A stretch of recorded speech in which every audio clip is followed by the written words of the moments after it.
"Dad, I don't want to go with you." Those were the words that cut to me like a cold knife on Tuesday, October 3rd, 2023 at exactly 3:17 p.m. outside Lincoln Elementary School in Denver, Colorado. And in that instant, my stomach sank into a pit deeper than anything I had felt since my divorce back in 2005. I had spent the last 3 hours meticulously planning to be here picking up my 9-year-old son, Jeremy, after his soccer practice. I had rearranged meetings at the law firm downtown at 1600. Broadway, I had even skipped my usual 2:30 p.m. coffee break at Java Junction on 17th Street just to make sure I could walk out of school grounds with him safely. But now those words hung in the air like an accusation, like a thunderstorm ready to break. And before I could respond, a shiny black SUV with tinted windows rolled slowly into the pickup zone, and my heart literally stopped because I recognized the driver instantly. It was not the babysitter or his mother or anyone I had ever agreed to trust. With my child, it was Mr. Harrison, the school trustee, the man who had publicly humiliated me at the PTA meeting last year for suggesting more security cameras in the playground, a man who once mocked my efforts to volunteer for the library fundraiser in front of 20 parents, saying, quote, "Nobody needs you running the bake sale, Tony Wilson. We need people who actually know what they're doing," end quote. And now he was here, leaning back in the driver's seat, with that smug smile looking directly at Jeremy, as if the last 3 years of my careful planning and my sacrifices meant absolutely nothing. And in that exact moment, a strange mix of panic, anger, and disbelief coursed through me because I realized that in exactly 15 minutes, everyone around us would either witness or completely miss the moment I had been dreading the most, and I had to act fast because Jeremy was oblivious, clutching his worn blue soccer bag with the faded number 11 stitched on the side, humming the tune of a song I remembered from my childhood from a 1978 episode of Sesame Street, and I could feel my palms sweating on the cold metal railing of the school gate, the autumn wind, carrying the scent of wet leaves and freshly cut grass, all of it amplified by the sharp smell of exhaust in the SUV. But before I could even take a step forward, a small crowd of parents started gathering, some whispering, some recording on their phones, and I caught Mrs. Peterson from 3rd grade leaning against her silver Honda Civic, whispering, quote, "I hope he doesn't try anything stupid today," quote. And in that moment, I knew this was not just about me or Jeremy. This was about the subtle cruelty of people who feel entitled to power even in small pockets of life. And I had to make sure that I did not let him get away with it, because the question hanging over my head was simple and terrifying: who else might be complicit in this? And what would happen if I let it slide? And as I adjusted my scarf and took a deep breath, inhaling the crisp smell of the approaching winter, my mind raced back to the countless evenings I had spent balancing my checkbook to save $2, $17.63.84 for his little league fees, buy him that first pair of cleats that he had cherished for months, practicing drills in the park until the sun dipped behind the mountains. And now all that seemed so fragile compared to the reality of the shiny black SUV pulling slowly to a stop just 20 feet away, and Jeremy stepping closer, as if sensing something wrong. And I leaned forward and called out his name in a voice trembling with urgency, but trying to mask my fear. "Dad, I'm fine," he said innocently, as if he had no idea that the world around him could contain someone so dangerously overconfident and arrogant. And as I watched him, I realized that in exactly 15 minutes, everything could change, and I promised myself that I would not just stand there and let it happen. And if you have ever felt that pit in your stomach when someone you trusted seemed about to betray everything you hold dear, leave a comment below, because what happened next changed everything forever. I remember the first time I held Jeremy. It was June 14th, 2014, at precisely 2:42 p.m. in the maternity ward of St. Joseph Hospital in Denver, Colorado. The room smelled faintly of antiseptic and baby powder, and the fluorescent lights buzzed softly above us. And I could see my wife, Sarah, wiping tears from her eyes while the nurse placed Jeremy into my arms. And that tiny warm body immediately curled against my chest, and I knew right there that everything I had done up to that point had led to this moment. I had worked tirelessly at the law firm downtown for 15 years, putting in 60 to 70-hour weeks, often missing dinners and school events just to save $52, $317.65 for our first home on 23rd Street in Capitol Hill, and to set aside an education fund for Jeremy, which even back then I knew would cost at least $200,000 by the time he reached college. And those numbers felt like cold facts, but holding him felt like the first warm truth I had ever known. I remembered driving home that evening past the old Safeway at the corner of Colfax Avenue, humming a tune from my high school days in 1982, When we used to listen to Fleetwood Mac on a portable radio, and thinking about all the sacrifices my parents had made for me growing up in a small town outside of Aurora, Colorado, where every Saturday morning meant pancake breakfast at Uncle Jim's Diner and neighborhood baseball games that lasted until the sun set behind the Rockies. And I wanted to give Jeremy that same sense of security and love, even if it meant putting my own comfort on hold for years. And in those first weeks, I remember walking him to Lincoln Elementary School every morning at exactly 7:48 a.m. rain or shine, and waving goodbye as he ran up the steps clutching his little blue backpack that smelled faintly of crayons and peanut butter sandwiches.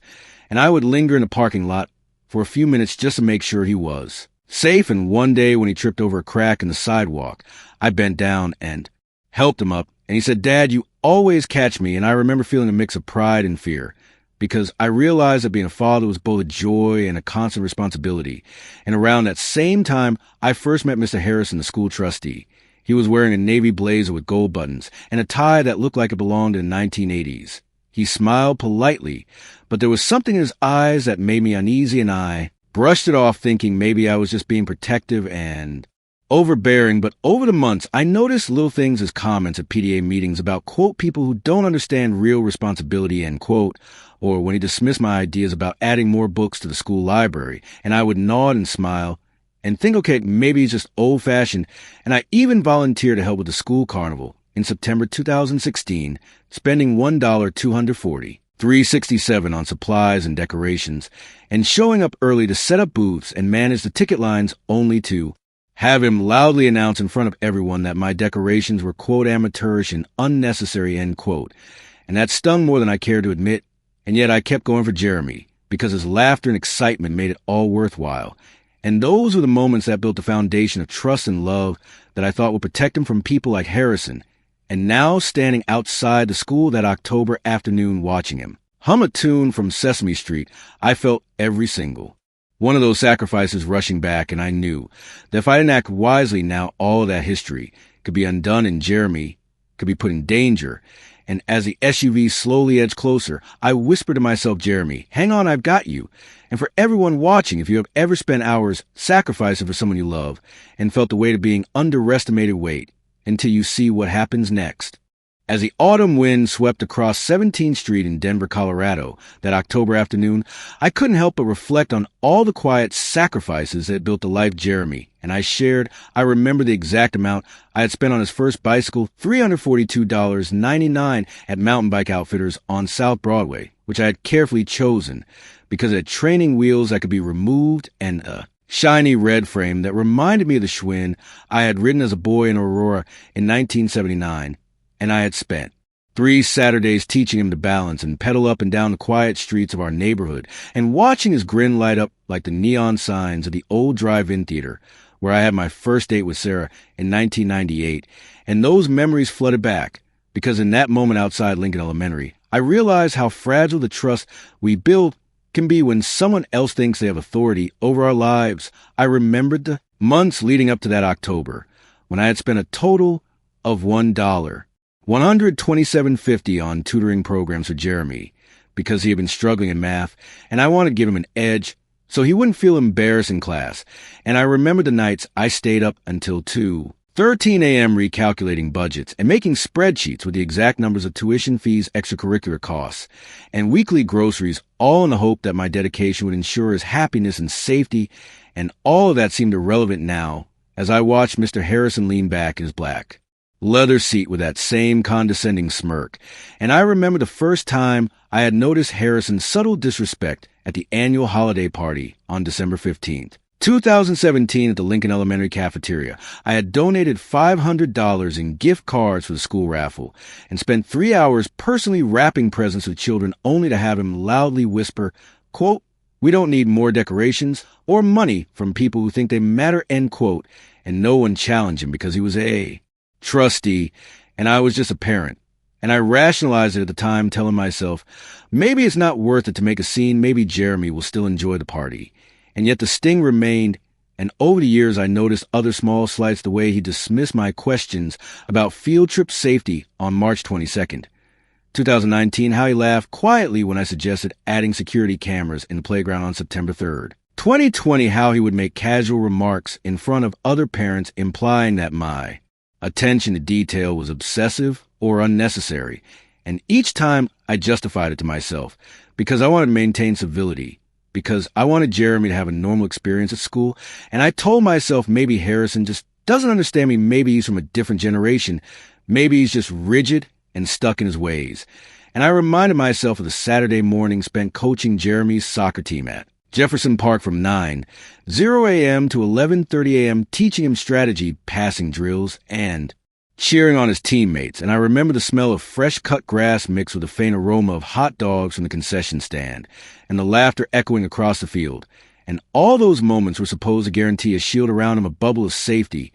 And yet now that shiny black SUV edged closer, and my chest tightened as the realization hit that all those hours of work of love and protection could be threatened in an instant by arrogance and entitlement. And I felt that subtle, creeping panic that parents feel when they realize that no matter how much you prepare, the world can surprise you. And I whispered under my breath to Jeremy, "Dad's got you, buddy." And for anyone watching who has spent years giving everything to protect someone you love and felt the first real threat to that effort, hold tight. Because what comes next will make you question everything you thought was safe.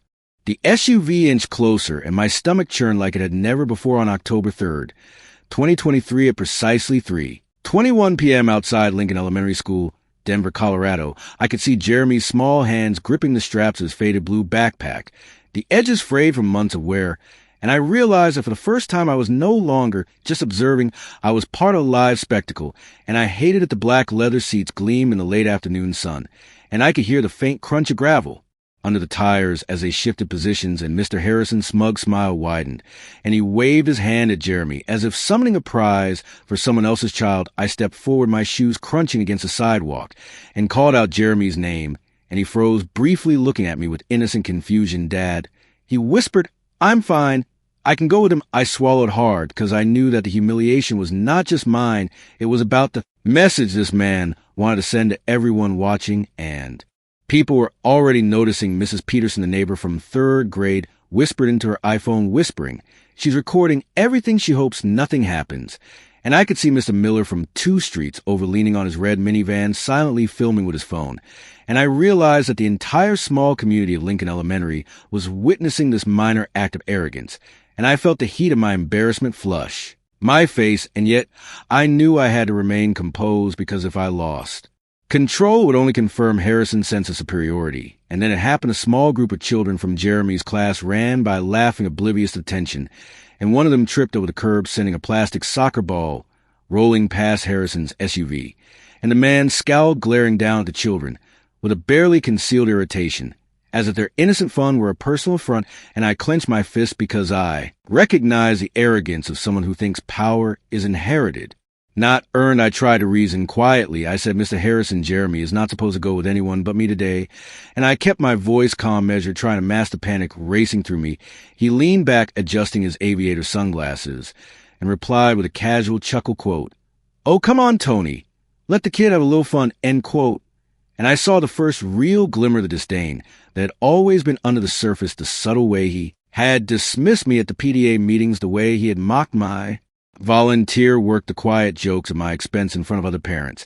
And now it was all happening in front of Jeremy and dozens of witnesses who were slowing to watch the unfolding scene. And my heart pounded at exactly 126 beats per minute. According to my watch, I had checked moments before, as if timing my own courage, and the autumn wind carried the faint smell of hot asphalt from the nearby street, mixed with the earthy scent of fallen leaves.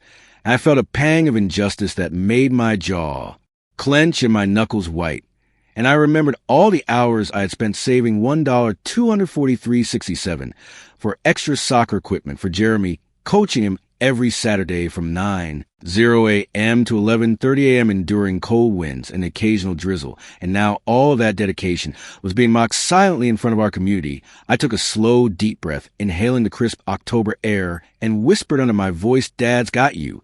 And for anyone watching who has ever felt dismissed, humiliated, or underestimated, wait until you see how far this arrogance will go before the turning point comes.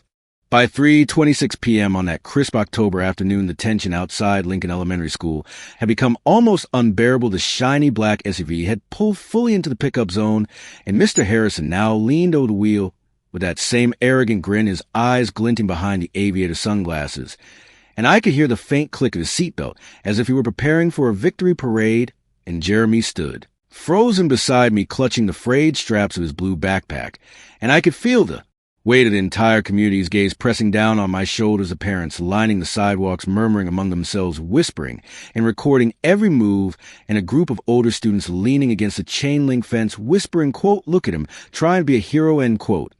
And it was in that moment that the humiliation hit its peak. I had spent nearly $21, $763.84 over the last 3 years on tutoring, extracurricular activities, and soccer equipment for Jeremy, coaching him every Saturday from 9:00 a.m. to 11:30 a.m. in Jefferson Park, in freezing winds and drizzling rain, and all of that effort was being dismissed openly by a man who clearly thought his title as school trustee made him untouchable. I took a slow, steady breath of crisp October air mixing with the scent of wet leaves and exhaust fumes from the nearby street, and I stepped a little closer, trying to maintain composure. Quote, "Jeremy, you don't go with him today," end quote. I said, voice firm yet controlled, and Mr. Harrison let out a low chuckle, quote, "Relax, Tony. He's just a kid," quote, and his voice carried that condescending tone that made my blood boil. The parents nearby shifted uncomfortably, some whispering to each other about the audacity of the man, and I noticed Mr. Miller from 2 streets over filming discreetly on his phone, and Mrs. Peterson's eyes wide with worry. I realized in that moment that even though I was being publicly challenged, my actions were being watched and potentially supported, and yet the arrogance continued as Harrison opened the SUV door and Jeremy instinctively stepped toward the vehicle, and I reached out, grabbing his shoulder, lightly, quote, "Jeremy, stop," and, quote, my voice shaking ever so slightly, but enough to carry authority. And the laughter of a small group of children echoed faintly in the background from the playground, and Harrison's smirk turned into a mock frown, quote, "Come on, Tony, I'm just giving him a ride home, what's the big deal," end quote. And I could see that he was counting on the community to side with him, to shame me into backing down.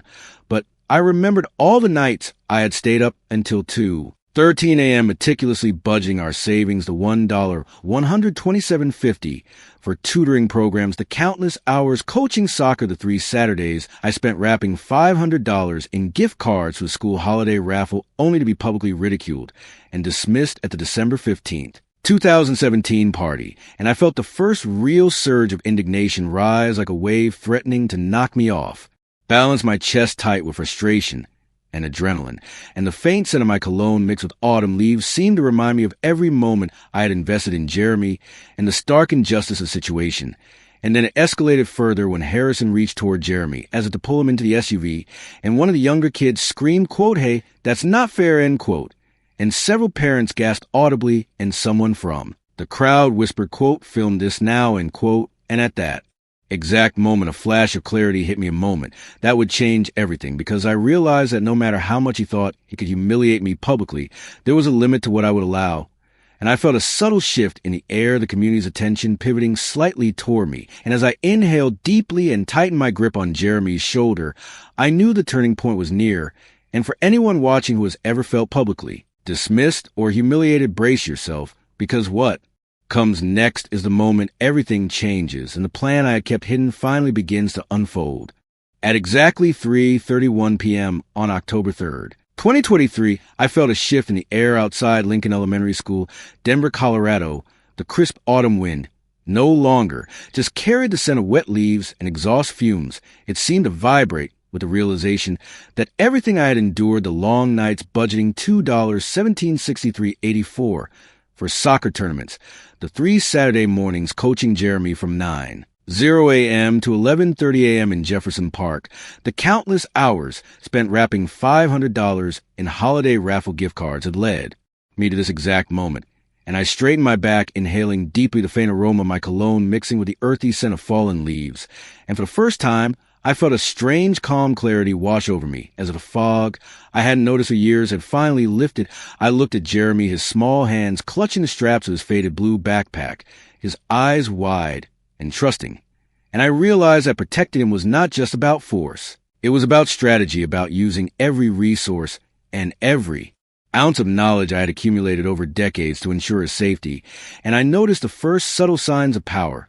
Within me a deep well I had ignored for too long, a combination of social respect, legal knowledge, and financial leverage that I had quietly built up over 20 years working at the law firm downtown at 1600 Broadway, and saving meticulously for every unexpected expense I could foresee. And I adjusted my scarf, feeling the coarse texture of wool against my neck, and whispered quietly, under my breath, quote, "Dad's got you, Jeremy," end quote. And the tension in my shoulders seemed to release just enough to let controlled energy flow through me. I saw Mr. Harrison leaning back in his shiny black SUV, adjusting his aviator sunglasses, still smirking. But now I felt a flicker of apprehension in his gaze, and I realized that the arrogance that had been escalating for years was about to meet a wall he hadn't anticipated. The parents on the sidewalk noticed something to some of them, shifting uneasily, whispering among themselves, quote, "He's different now," end quote. And I could see Mr. Miller from 2 streets over, subtly lowering his phone from filming, his hands trembling slightly as if anticipating the first move of a long-planned chess game.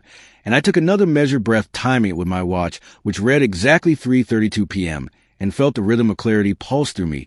Like a heartbeat in slow motion, I remembered every slight, every dismissal, every subtle joke Harrison had made over the years at PDA meetings, the way he mocked my ideas for library improvements on September 3rd. 2020, the casual remarks he made in front of other parents imply my attention to detail was obsessive. All those moments now formed a mosaic of justification for action, and I let my gaze sweep over the gathered crowd, the children still playing with faint echoes of laughter in the background, of parents whispering in small groups, and I realized that the world was quietly rooting for a resolution, even if no one spoke out loud yet. And I felt the first subtle taste of empowerment, the sensation of knowing that patience and preparation would finally intersect with opportunity. And I shifted slightly, placing protective hand on Jeremy's shoulder, whispering again, quote, "I see you, Jeremy. We're not just going to endure this," end quote. And in that instant, everything inside me settled into focus, a calm determination that was not born of anger, but of awareness of the power I had been overlooking for decades, a strategy one had kept quiet for years, the knowledge that every small act of preparation and sacrifice had brought me to the precise moment where I could act decisively. And for anyone watching who has ever felt powerless in the face of arrogance or humiliation, hold on, because the awakening has begun, and the decision to no longer accept injustice is about to be made. At exactly 3:36 p.m. on October 3rd, 2023, I felt the calm clarity from the awakening solidify into a deliberate plan outside Lincoln Elementary School, Denver, Colorado, the crisp autumn air carrying the faint scent of wet leaves and asphalt mixing with the aroma of my own cologne as I shifted my weight from one foot to the other and adjusted the zipper on my navy jacket. I could feel the subtle thrum of controlled determination coursing through my veins. Jeremy, still standing beside me, clutching his worn blue backpack, looked up at me with trusting eyes, and in that moment, I knew I could no longer let Mr. Harrison dictate the terms of our reality. I stepped slightly forward, my shoes crunching against a gravel sidewalk, feeling every pebble beneath my soles, and I realized that my power was quiet, but absolute, built over 20 years of precise financial planning, meticulous legal knowledge accumulated at the law firm downtown at 1600 Broadway, and countless small acts of preparation and patience that no one had noticed or credited me for. And I whispered under my breath, quote, "Hang on, Jeremy, we're doing this my way," end quote. And the air seemed to shift subtly around the crowd of parents now, watching intently, sensing the change, the subtle posture adjustment in my shoulders, the way I met Harrison's gaze without flinching, the small but significant tightening of my jaw, a display of silent authority that he hadn't anticipated. And Harrison leaned back slightly in his black leather SUV smirk, faltering for the first time, his hand lingering on the steering wheel, as if suddenly aware that the dynamic had shifted, and I could feel the eyes of Mrs. Peterson and Mr. Miller tracking every movement, analyzing the unspoken signals I sent. And I realized that the key to reversing this situation was not a loud confrontation, but strategic control, the precise application of influence and evidence I had quietly amassed over the years. And I remembered every slight, every dismissive comment, every subtle joke Harrison had made in front of other parents and colleagues, from the September 3rd, 2020 PDA meeting to the December 15th, 2017 holiday party, to the small laugh he gave when I suggested installing additional playground cameras, and all those moments now crystallized into the undeniable justification for my action, and I felt a calm yet intense surge of energy as I imagined the sequence unfold in the careful timing of each move of the documentation. I had gathered the witnesses who could confirm my long-standing dedication to Jeremy and the way the community would finally see the truth, and I shifted my weight again, placing a steady hand on Jeremy's shoulder, whispering quietly, quote, "We're not just going to endure this," end quote. And I could see the subtle shift in Harrison's eyes, the first crack in his composure, the slight tightening of his lips, the minuscule but telling adjustment of his sunglasses as he registered that, as usual, tactics would no longer work, and I inhaled deeply, the crisp October air filling my lungs, as if to cement the decision into every fiber of my being, and I allowed myself a brief flashback to the countless evenings spent budgeting $2, $17.63.84 for soccer tournaments, tutoring fees, totaling $1, $127.50, coaching Jeremy every Saturday from 9:00 a.m. to 11:30 a.m. in Jefferson Park, and wrapping $500 in gift cards for the school holiday raffle, only to face public dismissal and condescension from Harrison. And I realized that all of that preparation had built a foundation that was invisible to others but unbreakable, and now it was time to use it decisively. And I adjusted my scarf, feeling the chorus wool against my neck, and let my gaze sweep over the gathered parents, the children still playing in the distance, the faint rustle of leaves carried by the wind. And I whispered again, quote, "This ends now, Jeremy," end quote. And in that moment, the calm determination solidified into a strategic readiness, the awareness that patience and preparation intersected with opportunity. And for anyone watching who has ever felt belittled, underestimated, or dismissed, know that the decision to no longer accept injustice is the most powerful first step toward transformation. And the next moments are about to reveal exactly what happens when preparation meets courage. At precisely 3:41 p.m. on October 3rd, 2023, the air outside Lincoln Elementary School, Denver, Colorado, seemed to thrum with a subtle electricity as I shifted my stance beside Jeremy, the black leather of my jacket slightly stiff against the crisp October breeze. And I could feel the faint vibrations of the concrete beneath my shoes, each step a reminder that the ground we stand on holds weight and significance, and I realized that the first signs of change were in motion, the community around us.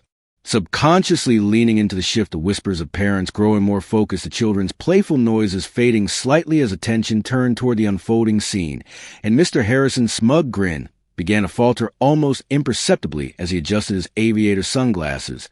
And I saw the first flicker of uncertainty in his gaze, the kind that only appears when someone realizes their usual dominance might not hold. I reached into my inner coat pocket, feeling the smooth leather of a folder containing meticulously organized documents, spreadsheets, and photos, all the evidence I had quietly accumulated over the years, proving my dedication to Jeremy. Every volunteer hour, every donation, every tutoring payment, every careful coaching session, the $1, $127.50 spent on enrichment programs, the $342.99 spent on his first bicycle, the countless early Saturday mornings from 9:00 a.m. to 11:30 a.m. in Jefferson Park, teaching him to dribble and pass, and all of it now poised to quietly but unmistakably assert the truth of my commitment.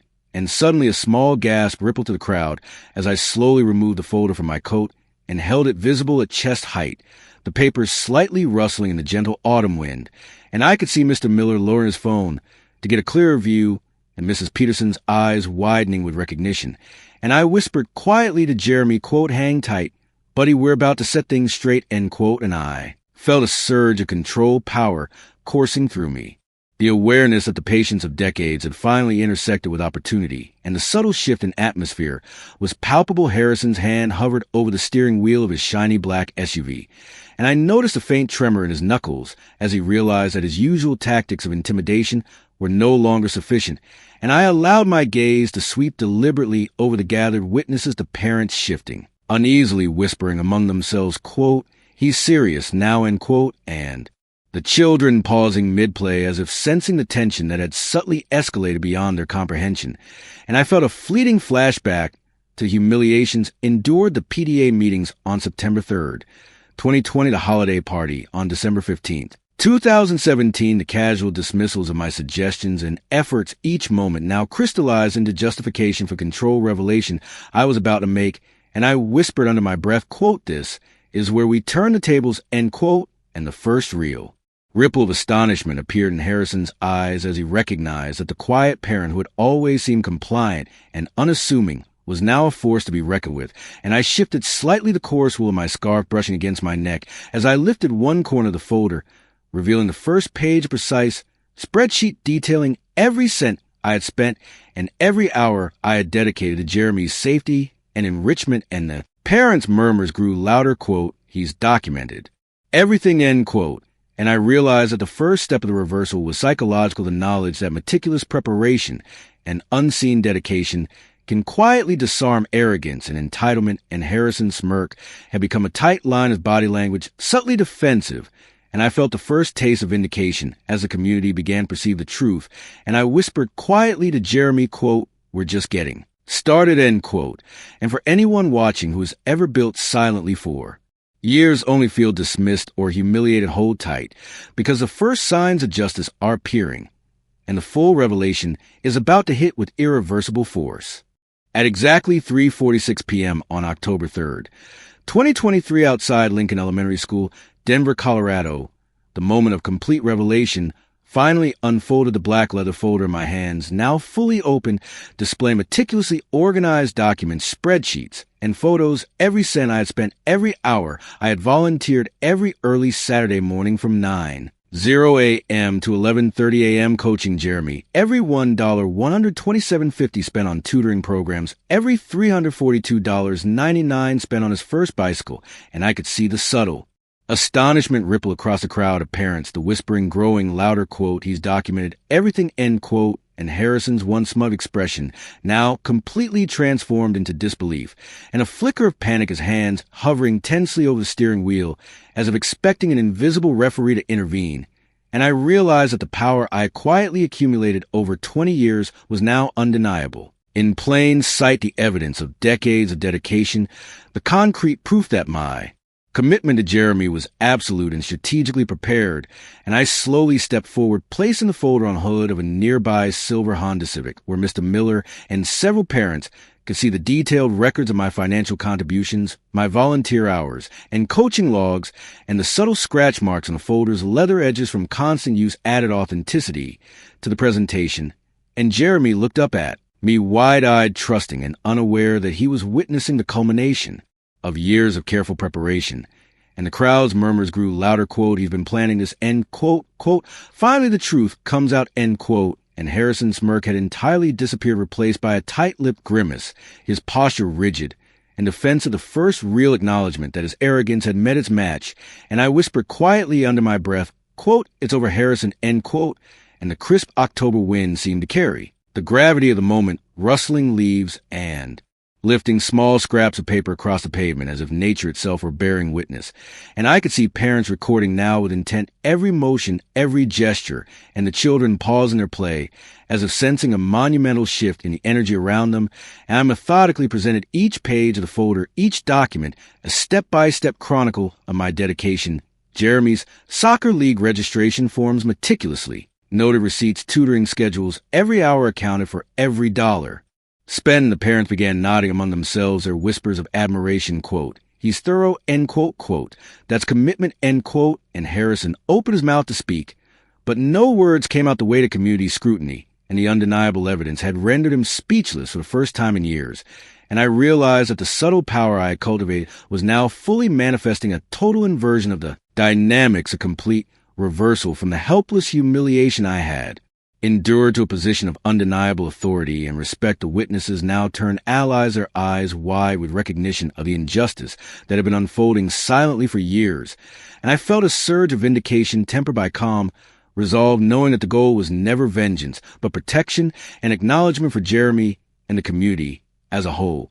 And I glanced down at my watch, 3:47 p.m., and took a measured breath, inhaling the crisp autumn air mixing with the faint aroma of wet leaves, asphalt, and my cologne, and whispered softly to Jeremy, quote, see, Jeremy, this is what preparation and patience achieve, end quote. And Harrison slumped slightly in the driver's seat, his shoulders dropping the first visible sign of defeat.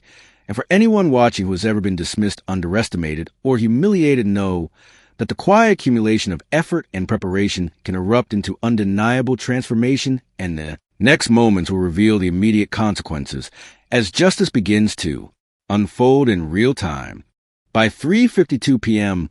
on October 3rd, 2023, the atmosphere outside Lincoln Elementary School, Denver, Colorado, had shifted completely. The crisp autumn wind, carrying the faint scent of wet leaves, asphalt, and the subtle warmth of the late afternoon sun, reflecting off the black leather Harrison's SUV, and the silver hood of the Honda Civic, where my folder now rested like evidence in plain sight, and I could feel a low hum of validation coursing through me, every muscle alert but calm, my heartbeat steady at exactly 124 beats per minute, according to my watch, and Jeremy, standing beside me with wide, trusting eyes, clutched the straps of his frayed blue backpack, and for the first time in years, I realized that my preparation had transformed humiliation into authority and justice, and I took a deliberate step forward, my shoes crunching against a gravel sidewalk, and addressed Harrison, quote, Mr. Harrison, end quote, voice firm and unwavering, every parent witness, now fully attentive to the slight rustle of paper in the folder, accentuating the gravity of the moment, and I continue, quote, it's time to acknowledge that your actions over the years toward me and my son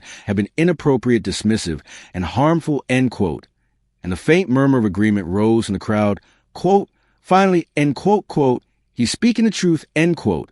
And I noticed the first subtle signs of Harrison's defense, weakening, the slight slump in his shoulders, the subtle avoidance of eye contact, the tightening of his lips as he realized that every sarcastic remark, every dismissal, every condescending laugh he had issued over the years was now cataloged and acknowledged, and I could see Mrs. Peterson's eyes glistening with quiet support, and Mr. Miller lowering his phone, now fully engaged as a witness, and I lifted the top page of the folder, revealing detailed records of the $1 $127.50 spent on Jeremy's enrichment, programs of $342.99 on his first bicycle, the $500 in holiday raffle gift cards, carefully wrapped and labeled, and every early Saturday morning from 9:00 a.m. to 11:30 a.m. coaching soccer in Jefferson Park, meticulously documented with dates and times, and the parents leaned and whispered among themselves, quote, he's thorough, end quote, quote, that's dedication, end quote, and Harrison's face reddened slightly as he muttered under his breath, quote, I didn't realize, end quote, and I shook my head, slowly maintaining composure, quote, it's not about realization, end quote, I said deliberately, quote, it's about accountability, end quote. And the subtle click of my watch reading, exactly 3:53 p.m. marked the moment when the shift became tangible, and I instructed Harrison to step out of the vehicle. The crowd, holding their collective breath, the children pausing their play, and parents lining the sidewalks, filming and whispering, quote, finally, end quote.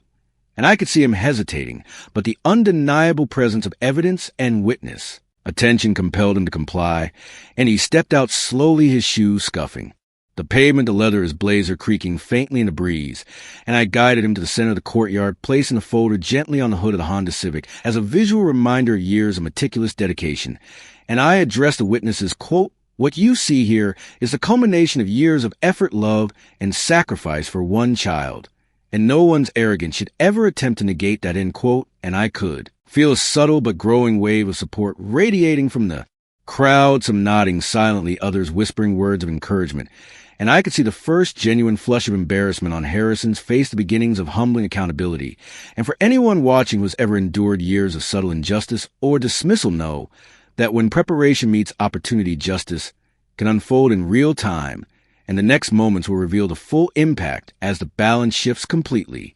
By 3:58 p.m. on October 3rd, 2023, the atmosphere outside Lincoln Elementary School, Denver, Colorado, had shifted entirely from tension to vindication. The crisp autumn wind, carrying the scent of wet leaves, asphalt, and the faint aroma of my cologne as it brushed against the wool of my scarf, and the black leather Harrison's blazer now seemed less imposing and more fragile, the sunlight glinting off the edges of my folder like a beacon of decades of preparation, and Jeremy standing beside me clutching his frayed blue backpack, looked up with wide, trusting eyes. For the first time, I felt the full impact of what meticulous patience and planning could accomplish. The parents lining the sidewalks, now openly nodding, murmuring words of support, quote, finally, he's being seen, end quote, quote, that's the truth, end quote.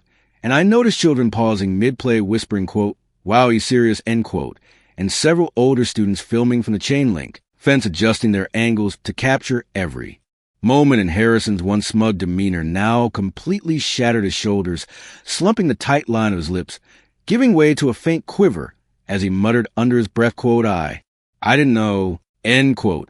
And I shook my head, slowly maintaining composure. Quote, it's not about knowing, end quote. I said deliberately, quote, it's about recognizing the impact of your actions, end quote. And I gestured to the detailed spreadsheets and photos laid out across the hood of the silver Honda Civic.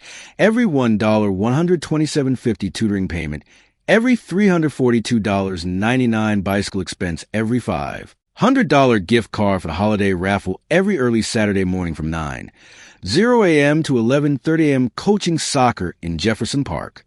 Meticulously documented, and the parents leaned in close to the crowd, murmuring, quote, that's dedication, end quote, quote, he's documented every sacrifice, end quote, and Harrison's attempts to deflect were met with polite but firm acknowledgement from the community, the subtle collective pressure unmistakable, the first real signs of systemic accountability beginning to take shape, and I stepped slightly forward, placing protective hand on Jeremy's shoulder, whispering, quietly, quote, see, Jeremy, this is why.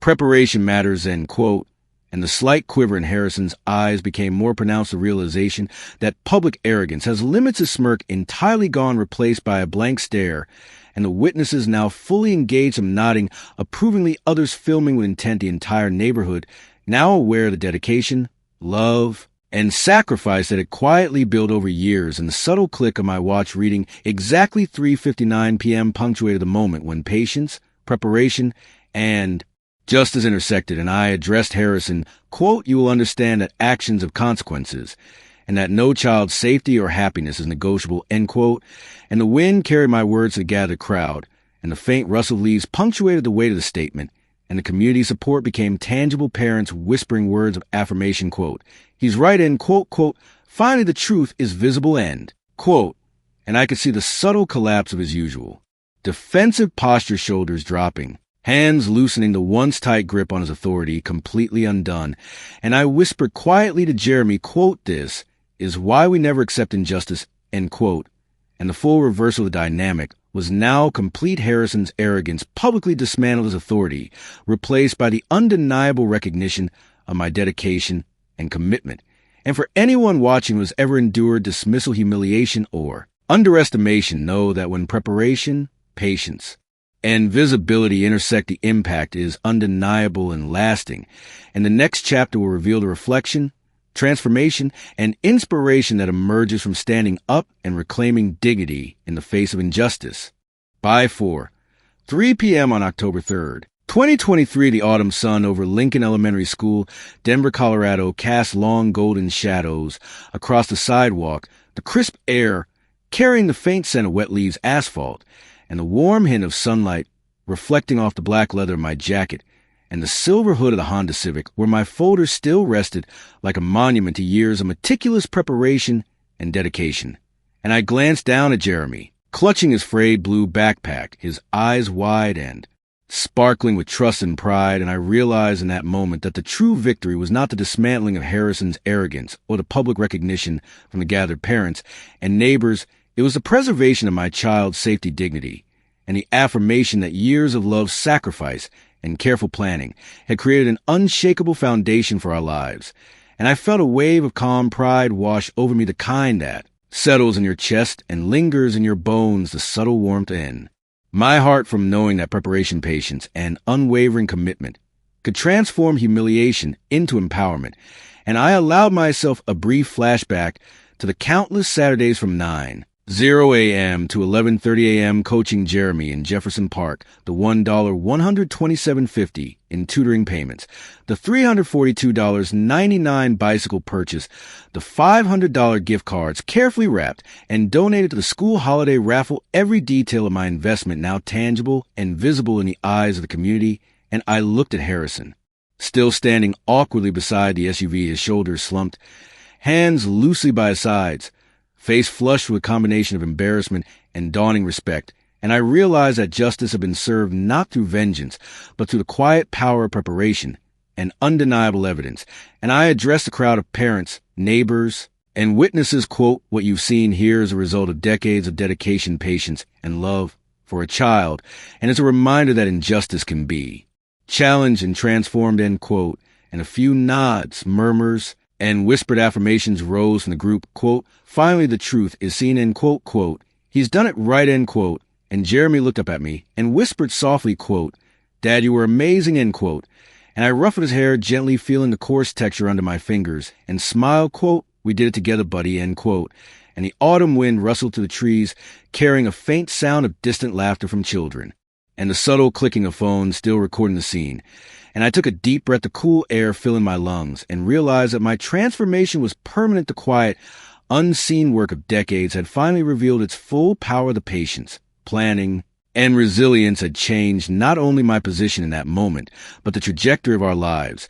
And for anyone watching who has ever felt dismissed, humiliated, or underestimated, remember that preparation meets opportunity to create undeniable transformation. And I turned to camera addressing you directly, quote, if you've ever faced injustice or felt powerless, remember that your quiet efforts, your patience, and your dedication matter more than you know, end quote. And I continue, quote, share this story with someone who needs to see that standing up for what's right is always worth it, end quote, quote, subscribe and hit the notification bell to stay inspired by stories like this, end quote. Quote, leave a comment below and tell me how you've turned preparation into empowerment in your life, end quote. And quote, join our community and witness how ordinary people overcome injustice every day, end quote. And I allowed myself one final glance at Jeremy, his smile wide, his trust in me unwavering, and I whispered under my breath, quote, this is just the beginning, buddy, end quote. And the sun dipped lower behind the trees, casting a soft amber glow across the courtyard, and I knew that the transformation we experienced together that October afternoon would linger for a lifetime. And for anyone watching, let this be your call to action, your reminder that dignity, patience, and preparation can turn even the most humiliating moments into triumph, and that no injustice endured quietly is ever truly wasted. And with that thought, I closed the folder, gently placing it back in my coat pocket, Jeremy's hand in mine. And together we walk away from the scene stronger, wiser, and ready for whatever challenges life would throw next.